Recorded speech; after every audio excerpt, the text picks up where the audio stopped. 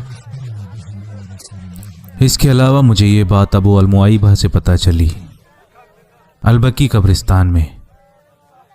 आपको याद है खुतबा रसूलुल्लाह सल्लल्लाहु अलैहि वसल्लम हज्जतुल विदा में? ऐ लोगो, मेरी बात गौर से सुनो, ये मेरी तुम्हारी आखिरी मुलाकात है। मुझे लगता है आज के बाद तुम मुझसे मिल ना पाओगे, तो जान लो जैसे ये दिन काबिल एहतराम है, ये महीना काबिल एहतराम है, ये बैतुल मुक़द्दस काबिल एहतराम है, उसी तरह मुक़द्दस काबिल एहतराम है, उसी तरह तुम्हारी जान, तुम्हारी इज्जत और तुम्हारा माल काबिल एहतराम है।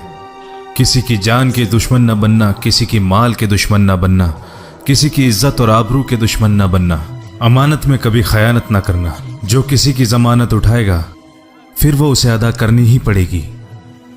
मैंने तुम पर सूद को हराम कर दिया है, न कोई सूद लेगा और न कोई सूद देगा, मगर उसमें जो असल है उस पर तुम्हारा हक है। इस पाक मुकद्दस जगह पर शैतान इबादत नहीं कर सकता, उसके लिए इस जगह को हराम करार कर दिया गया है, मगर वो मुतमईन है और तुम्हारे मामूली इख्तलाफों में भी तुम्हें बरगलाएगा। ऐ लोगों, खुद को उससे दूर रखना और उसे खुद पर हावी ना होने देना। ना तुम जुल्म करोगे और ना ही जुल्म सहोगे। जो चीज मैं तुम पर छोड़े जा रहा हूँ वो चीज निहायती वाजे और रोशन है, और वो है अल्लाह की किताब और रसूल की सुन्नत। अगर तुम उसे मजबूती से पकड़े रहोगे तो कभी ठोकर न खाओगे। ऐ लोगों, गौर से सुनो, मैंने अपना पैगाम पहुंचा दिया है। याद रखो, हर मुसलमान दूसरे मुसलमान का भाई है और हर मुसलमान आपस में भाई भाई है। एक दूसरे के माल पर नाजायज तसर्रुफ ना करना। सबको अल्लाह ही की तरफ लौटना है और वो आखिर में तुम्हारे अमालों का हिसाब लेगा। क्या मैंने पैगाम पहुंचा दिया?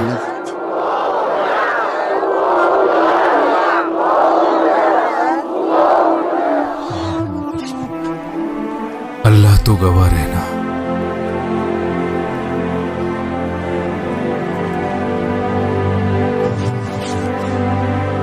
अल्लाह तो गवाह रहना।